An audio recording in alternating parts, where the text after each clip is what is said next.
Sir வணக்கம். நான் advocate Gopalakrishnan. Chowk சங்கருக்காக இப்போ அப்பீர் ஆகியிருக்கோம். உங்களுக்கு எல்லாம் தெரியும், கடந்த சனிக்கிழமை 4/5/2024 அன்றைக்கி சவுக் சங்கர் வந்துட்டு கோர்ட்டில் ஆஜர்படுத்தப்பட்டு கோர்ட்டோட கஸ்டடியில் கோயம்புத்தூர் மத்திய சிறையில் அடைக்கப்பட்டார். அடைக்கும் போதே நம்ம வந்து அந்த ரிமாண்ட் பண்ண மேஜிஸ்ட்ரேட் கிட்ட கேட்டிருந்தோம், சங்கரோடைய உடல்நிலை குறித்து ஆய்வு செய்யணும்னு சொல்லிட்டு அன்றைக்கே ஒரு பெட்டிஷன் போட்டிருந்தோம். மருத்துவ ஆய்வறிக்கை எடுத்துகிட்டு மருத்துவ பரிசோதனை செய்துட்டு தான் அவரை வந்து சென்ட்ரல் பிரிசனில் அடைக்கணும், ஏன்னா அவரோட உயிருக்கும் அவருடைய உடலுக்கும் ஆபத்து இருக்குன்னு சொல்லி ஒரு பெட்டிஷன் போட்டிருந்தோம். அன்றைக்கி ரிமாண்ட் பண்ண மேஜிஸ்ட்ரேட்டும் மெடிக்கல் பெட்டிஷன் அலோவ் பண்ணியிருந்தார். அவர் மெடிக்கல் பெட்டிஷனில் எக்ஸாமின் பண்ணதுக்கப்புறம் தான் சென்ட்ரல் பிரிசனில் அடைச்சிருக்காங்க. ரிமாண்ட் பண்ணுறதுக்கு முன்னாடியும் ஒரு மெடிக்கல் எக்ஸாமினேஷன் நடந்துச்சு. ரிமாண்டுக்கு அப்புறம் ஜெயிலுக்கு போகிறதுக்கு முன்னாடியும் ஒரு மெடிக்கல் எக்ஸாமினேஷன் நடந்துச்சு. உங்களுக்கெல்லாம் நல்லா தெரியும், சவுக் சங்கர் அவர்கள் வந்து சென்ட்ரல் பிரிசனுக்கு உள்ளே போகையில் நல்லா 2 கையும் வீசிட்டு ஆரோக்கியமாக தான் நடந்து போயிருந்தார். ஆனால் இன்றைக்கி நான் வந்துட்டு சவுக் சங்கரை வந்து வழக்கு குறித்து சந்திப்பதற்காக சிறைக்கு சென்ற போது ஒரு அதிர்ச்சியான தகவல் இருக்குது. என்னென்னா, மெடிக்கல் எக்ஸாமினேஷன் ஜெயிலில் எடுத்ததுக்கப்புறம் நைட்டு அவரை வந்து ஒரு ரூமில் போட்டு கண்ணை கட்டி அவரை வந்து ஒரு பெஞ்சில் படுக்க வச்சு 10க்கும் மேற்பட்ட வார்டன் வந்து ஒரு கையில் துணியும் உடம்பு கையில் காலையெல்லாம் துணியை சுற்றி பிளாஸ்டிக் பைப்பில் அடித்து அதில் வந்து அவரோட ரைட் ஹேண்ட் ஃப்ராக்சர் ஆகிருக்கு. அதில் பிளாஸ்டிக் பைப்பில் அவங்க வந்து துணி சுற்றி அடித்ததுக்கான காரணம் வந்து என்னென்னு கேட்டிங்கன்னா, கை உடஞ்சிடக்கூடாது. ஏன்னா மெடிக்கல் ரிப்போர்ட்டில் அவர் கை ஆரோக்கியமாக இருக்குதுன்னு தான் ஜிஹெச்சில் எடுத்த மெடிக்கல் ரிப்போர்ட்டும் இருக்குது. பிரிசனுக்குள்ளே போகிற சென்ட்ரல் பிரிசனுக்கு முன்னாடி போகிற மெடிக்கல் ரிப்போர்ட்டும் அவர் ஆரோக்கியமாக தான் இருக்குதுன்னு சொல்லியிருக்கு. கை உடஞ்சிடக்கூடாதுங்கிறதுல கவனமாக தான் அடிச்சிருக்கிறாங்க. ஆனாலும் அதையும் மீறி அவர்களுடைய அடியில் ரொம்ப பலமாக விழுந்ததுனால ரைட் ஹேண்ட் ஃபுல்லாக ஃப்ராக்சர் ஆகிருக்கு. இதில் எதுக்காக நம்ம இப்போ இது சொல்கிறோம் அப்படின்னு சொல்லி சொன்னோம்னா, ஃப்ராக்சரான கைக்கு எக்ஸ்ரேவோ அதுக்கான வைத்தியமோ இது வரைக்கும் கோர்ட்டு அந்த ஜெயிலுக்குள்ளே கொடுக்கல. அதுக்கு பதிலாக அவருடைய விருப்பத்துக்கு மாறாக வெறும் மாத்திரைகளை மட்டும் அதிகமாக உட்கொள்ள சொல்கிறாங்க. ப்ளஸ் வந்து அந்த வீக்கத்தை கம்மியாகிறதுக்கான ஆயின்மெண்ட் போட்டு அந்த வீக்கத்தை கம்மி பண்ணணும்னு நினைக்கிறாங்க. என்ன காரணம்னு சொல்லி சொன்னீங்கன்னா, பெயின் கில்லர் நிறையா கொடுத்து சாப்பிட முடியாமல் பெயின் கில்லர் நிறையா கொடுத்தா அவரோட கிட்னி முதல் கொண்டு எல்லா உறுப்பும் பாதிக்கப்படுறதுக்கான வாய்ப்பு இருக்குது. இது தெரிஞ்சதுக்கப்புறம் இன்றைக்கி நாம் மறுபடியும் இந்த வழக்கு சம்மந்தப்பட்ட ஒரு நீதிமன்றத்தில் இப்போ ஒரு மனு போட்டிருக்கோம். நீதிபதி அவர்கள் வந்து அந்த மனுவை பரிசீலனை செய்து உடனடியாக ஜெயிலில் போய் சவுக் சங்கர் அவர்களை பார்த்து அவரோட உடல்நிலை குறித்து ரிப்போர்ட் எடுத்து அவருக்கான உடல்நிலை ட்ரீட்மெண்ட்டுக்கு ஒரு ப்ரைவேட் ஹாஸ்பிட்டலுக்கு ரெஃபர் பண்ணணும், இல்லை ஒரு நல்ல மல்டி ஸ்பெஷாலிட்டி ஹாஸ்பிட்டலில் அவரை வந்து ரெஃபர் பண்ணி அவரோட இன்ஜுரிக்கு அவரோட ஃப்ராக்சருக்கு ட்ரீட்மெண்ட் கொடுத்துட்டு அதுக்காக வந்துட்டு திருப்பியும் அவரை ஜெயிலில் அடைக்கணும். இல்லைன்னா அவருக்கு மெடிக்கல் அசிஸ்டன்ஸ் தேவையாக இருந்தால் ஹாஸ்பிட்டலில் வச்சே பார்க்கணும்னு சொல்லி ஒரு மனு கொடுத்துருக்குறோம். அந்த மனு மீது என்கொயரி முடிஞ்சிருக்கு. அதில் என்ன ஆர்டர் போடுறாங்கன்னு தெரியாது. நம்மளுக்கு நீதிமன்றத்து மேலேயும் நீதித்துறை மேலேயும் நல்லா நம்பிக்கை இருக்குது. கண்டிப்பாக அது வந்து ஒரு ஃபேவரபுள் ஆர்டர் கிடைக்கும். ஒரு ஜட்ஜ் விசிட் பண்ணி பார்ப்பாருங்கிற நம்பிக்கையில் நாங்கள் இன்றைக்கி மனு போட்டு வந்திருக்கோம். எதுக்காக அவரை தாக்கணும்? இல்லை, இப்போ உங்களுக்கு எல்லாம் தெரியும், சவுக் சங்கர் உண்மையாகவே கைது செய்யப்பட்டாருன்னா நம்ம இங்கே பேச வரல. அவர் செய்தது சரியா தவறா, அவர் அந்த யூடியூப் வீடியோவில் பேட்டி கொடுத்தது சரியா தவறாங்கிறதெல்லாம் நீதிமன்றம் தான் முடிவு செய்யும். அந்த நீதிமன்றம் எப்படி முடிவு செய்யும்னு சொல்லி சொன்னீங்கன்னா, நீதிமன்றத்துக்கு முன்பு சமர்ப்பிக்கப்படக்கூடிய ஆதாரத்தின் அடிப்படையில் அவர் பேசியது தவறாக இருந்தால் சட்டப்படி கண்டிப்பாக அவருக்கு என்ன தண்டனை அது நீதிமன்றம் வழங்கலாம். நாம் இப்போ என்ன கேட்குறோம்னா, மனித உரிமை மீறல்கள் அதிகமாக நடந்துகிட்ருக்கு. இப்போ தமிழ்நாடு வந்துட்டு போலீஸ் ஸ்டேட்டாக மாறிட்டுருக்கு. அதாவது போலீஸ் நினச்சா என்ன வேணாலும் பண்ண முடியும், யாரை வேணாலும் எது வேணாலும் பண்ண முடியுங்கிற சுச்சுவேஷனுக்கு இந்த தமிழ்நாடு நோக்கி போயிட்டுருக்கு. உங்களுக்கு தெரியும், கடைசி 1 வாரம் 10 நாளில் இந்த எலெக்ஷன் பிஸியில் பத்திரிகையாளர்கள் எல்லாம் மறந்த விஷயம், கஸ்டடி டெத் மட்டும் 6 டெத் ஆகிருக்கு தமிழ்நாட்டில்.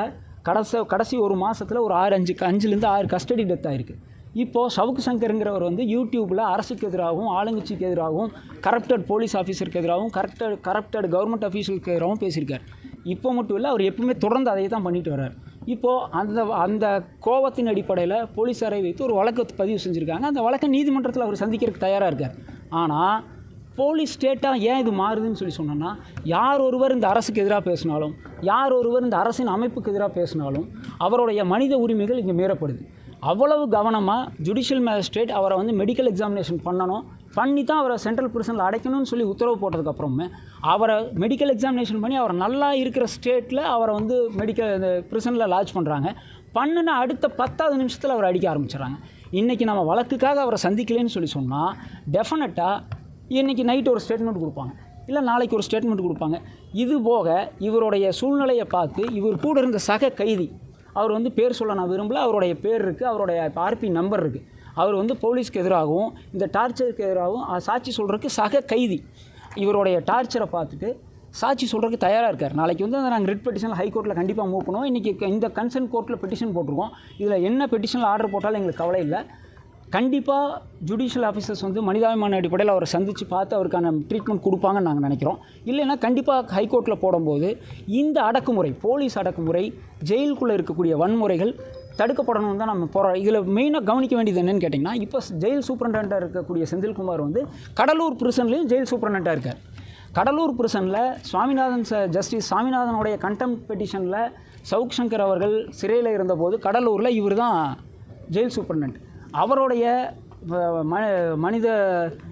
மனித உரிமை மீறலுக்காக ஹைகோர்ட்டில் சவுக் சங்கர் அவர்கள் செந்தில்குமார், இப்போ கோயம்புத்தூர் ஜெயில் சூப்பரண்டாக இருக்க செந்தில்குமார் மேலே ஒரு வழக்கு தாக்கல் செய்து அது வந்து விசாரணைக்கு பெண்டிங்கில் இருக்குது. இப்போ நான் சவுக் சங்கர் என்ன சந்தேகப்படுறாருன்னா, அதற்கு பழிவாங்கும் விதமாகவும், போலீஸாரை பேசியதற்கு பழிவாங்கும் விதமாகவும் வேணுமென்றே கோயம்புத்தூரில் வழக்கு பதிவு செய்து, தமிழ்நாட்டில் எங்கே வேணாலும் இந்த வழக்கு பதிவு செஞ்சுருக்கலாம், கோயம்புத்தூரில் குறிப்பாக பதிவு செய்ய காரணம் வந்து அதே செந்தில்குமார் இடத்துல வந்து சவுக் சங்கரை வந்து விடணும்.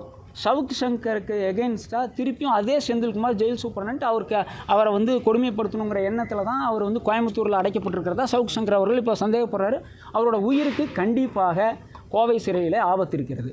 காரணம் என்னென்னா, வெறும் பெயின் கில்லர் கொடுக்குறாங்க. வெறும் பெயின் கில்லருங்கிறது எப்படி அதை எடுத்துக்க முடியும்னு தெரியல. நாளைக்கு கிட்னி பாதிக்கப்படலாம், ஒவ்வொரு உறுப்புகளாக செயலெடுக்கப்படலாம். இதில் இன்னொரு விஷயம் என்னென்னு கேட்டிங்கன்னா, சக கைதிகள் இவருக்கு உதவி செய்கிறதுனால, மெடிக்கல் அசிஸ்டன்ஸ் அந்த கையில் கட்டு போடுறதுக்கு பேக்கெல்லாம் கொடுத்ததுனால இவர் என்ன பண்ணுறாங்கன்னா, தனிமை சிறையில் சாலிடரி கன்ஃபைன்மெண்ட்டுன்னு சொல்லக்கூடிய தனிமை சிறையில் அடைச்சிருக்காங்க. மென்டல் பிளாக்னு ஒரு பிளாக் இருக்குது. மனநிலை சரியில்லாதவர்களுடைய ஒரு பிளாக்கில் இவர் அடைச்சிருக்கிறாங்க. இவர் வந்து சொல்லலாம், என்ன வேணால் சொல்லலாம், கரெக்டான இடத்துல அடைச்சிருக்காங்கன்னு கூட அவருக்கு ஆகாதவர்கள் சொல்ல முடியும். அந்த சிறையில் என்ன பிரச்சனைன்னு கேட்டிங்கன்னா, மற்ற சிறைவாசிகளை எல்லாம் வந்து காலையில் திறந்து விட்டுட்டு சாயந்தரம் ஒரு டைமுக்கு அப்புறம் அடைப்பாங்க. அந்த சிறையில் அவரை வெளியவே விட முடியாது. அந்த இடத்துல தனிமை சிறையில் அடைச்சிருக்காங்க. அவருக்கு உணவுக்கு விட வெறும் மாத்திரை தான் கொடுக்குறாங்க. அவர் என்ன ரிக்வஸ்ட் பண்ணுறாருன்னா, கை வந்து ஃப்ராக்சர் ஆகிடுச்சுன்னா, ராங் ஷேப்பில் ஆயிடுச்சுன்னு சொல்லி சொன்னோம்னா அவருடைய உடல்நிலை வந்து முற்றிலுமாக பாதிக்கப்படக்கூடிய ஒரு சூழல் இருக்குது. இப்போ அவர் வந்து அவருடைய உயிருக்கு ஆபத்து இருக்கிறத அவர் கருதுறாரு. நம்ம இது வந்து சாயந்தரம் 5 மணிக்கு நாங்கள் அவரை ஜெயிலில் வழக்காக சந்தித்து மேற்கொண்டு என்ன பண்ணலாம் இந்த வழக்கில் அப்படின்னு கேட்குறதுக்கு போகும்போது அதை தெரிஞ்சிருக்கு. இப்போவும் நம்ம தெளிவாக சொல்கிறோம், சவுக்கு சங்கர் மேலே தாக்கல் செய்யப்பட்டிருக்கிற வழக்கு உண்மைன்னு சொன்னால் சட்டத்தின்படி தண்டனை அனுபவிக்க வேண்டியது அவருடைய கடமை. ஆனால் போலீஸ் ஸ்டேட்டாக மாறி அராஜகத்தினோட உச்சியாக போலீஸார் சட்டத்தை தன் கையில் எடுத்து, உங்களுக்கு தெரியும் கஸ்டடியல் டெத் அது இவருக்கு நடந்தாலும் இன்றைக்கி நாம் இது ஏன் பேசணும்னு சொன்னோம்னா, இன்றைக்கி இவருக்கு நடக்குது, இவருக்கு பேசுகிறதுக்கு நாம் இருக்கோம், மீடியாஸ் இருக்குது, இன்றைக்கி எத்தனை அட்டென்ஷன் இருக்குது இவருக்கு. இது இல்லாத எத்தனையோ கைதிகள் இதே துன்பத்தை இதே கஷ்டத்தை இந்த ஜெயிலில் போட்டுட்ருக்காங்க தமிழ்நாடு முழுவதும். அது தடுக்கப்படணும். இல்லை, இன்றைக்கி நாங்கள் போய் சந்திக்கலை அப்படின்னா இன்றைக்கி இல்லை நாளைக்கு ஒரு ஸ்டேட்மெண்ட் கொடுத்துருப்பாங்கன்னு சொல்கிறீங்க இல்லையா? என்ன மாதிரியான ஸ்டேட்மெண்ட்? இப்போ நாம் வந்து சந்திக்கலை, இப்போ நம்ம சந்திக்கலைன்னு சொன்னால் 5 மணிக்கு நான் போய் சந்திக்கலைன்னு சொல்லியிருந்தா டெஃபினட்டாக நாளைக்கு வந்து அவங்க கோர்ட்டில் ப்ரொடியூஸ் பண்ணும்போது இவர் வந்து வலிக்கு விழுந்துட்டார், ஒரு ஸ்டேட்மெண்ட் வச்சுருக்காங்க, வலிக்கு விழுந்துட்டார், இல்லை அடிபட்டுருச்சு. எப்படி அடிபடும்? நல்லா நடந்து உள்ளே போகிறாரு, மெடிக்கல் எக்ஸாமினேஷன் பண்ணுறாங்க. மத்திய சிறையில் அவரை வந்து ஜெயிலுக்கு அடைக்கிறதுக்கு முன்னாடி கோர்ட்டோட உத்தரவு பிரகாரம் அவரை மெடிக்கல் எக்ஸாமினேஷன் பண்ணி தான் சிறையில் அடைக்கிறாங்க. அப்போ கை கால் நல்லா இருக்குது, அந்த சிசிடிவி ஃபுட்டேஜ் இருக்குது, அது மீடியாவில் எல்லாத்துலேயுமே வந்திருக்கு. அந்த மெடிக்கல் ரிப்போர்ட்ஸ் அங்கே அவைலபிளாக இருக்குது. இப்போ அவர் வலிக்கு விழுந்துட்டாருன்னு சொல்லியிருந்தால் காலையிலேருந்து சிறை நிர்வாகம் ஒரு அறிக்கை கொடுத்துருக்கணும். இந்த நிமிஷம் வரைக்கும் எந்த அறிக்கையும் சிறை நிர்வாகத்திடத்துலேருந்து வரல. ஏன் இப்போ நம்ம இவ்வளோ அவசரமாக கோர்ட்டில் இந்த பெட்டிஷன் மூவ் பண்ணோம்னா, அவங்க வந்து பார்க்கல, இது இப்போவே நம்ம பதிவு பண்ணலன்னு சொன்னோம்னா பொய்யான காரணங்களை சொல்லி ஒரு அறிக்கை வருவதற்கான காரணம் ஒரு வாய்ப்பு இருக்கிறதுனால தான் நம்ம இவ்வளோ அவசரமாக இந்த கோர்ட்டில் இந்த பெட்டிஷன் மூவ் பண்ணியிருக்கிறோம். திருப்பி அதில் என்ன ஆர்டர் போடுறாங்கன்னு நமக்கு தெரியாது. கோவை சிறையில் நீங்கள் சொல்கிறது பார்த்தா கிட்டத்தட்ட ஒரு கொலை முயற்சி தான் நடக்குது. இது தொடர்பாக நீங்கள் தேசிய மனித உரிமை ஆணையத்திலையும் மனு கொடுக்கவோ பெட்டிஷன் போடவோ வாய்ப்புகள் இல்லை. கண்டிப்பாக இது ஹைகோர்ட்டில் நாம் என்ன பண்ண போகிறோம்னா, இந்த தாக்குதலுக்கு உட்படுத்தப்பட்ட ஜெயில் சூப்பரண்ட் தலைமையில் ஜெயில் சூப்பரண்ட் மற்றும் அவரை தாக்கிய 10 வார்டன்கள் அவங்க மேலெல்லாம் நடவடிக்கை எடுக்க சொல்லியும் அவர்கள் மீது வழக்கு பதிவு செய்ய சொல்லியும் கண்டிப்பாக நாம் வந்து ஹைகோர்ட்டில் மூவ் பண்ண போகிறோம். ரிட்டு ஆல்ரெடி வந்து இவர் மேலே குண்டாஸ் போடுறதுக்கான வாய்ப்பு இருக்குன்னு சொல்லியிருந்தாங்க. அந்த குண்டாஸ் போடக்கூடாது, பொய் வழக்கின் அடிப்படையில் குண்டாஸ் போடக்கூடாதுன்னு சொல்லி அதுக்கு ஒரு ரிட் பெட்டிஷன் மூவ் பண்ணியிருக்கோம். அந்த ரிட் பெட்டிஷன்லேயே இவரை அடித்து டார்ச்சர் செய்த கஸ்டடியல் வயலன்ஸில் ஈடுபட்ட ஜெயில் சூப்பரண்ட் மற்றும் அந்த வார்டன்ஸ் மேலே கண்டிப்பாக நடவடிக்கை எடுக்க சொல்லி கண்டிப்பாக கோர்ட்டை அப்ரோச் பண்ண போகிறோம். தமிழக போலீஸ் வந்து அவர்கள் மேல் புகார் பதிவு செய்து அவர்கள் மேல் நடவடிக்கை எடுப்பாங்க. மனித உரிமை வந்து ஆணையம் வந்து அவருக்கு பார்த்து அவருக்கு வந்து உதவி செய்வாங்கிற நம்பிக்கை இல்லை.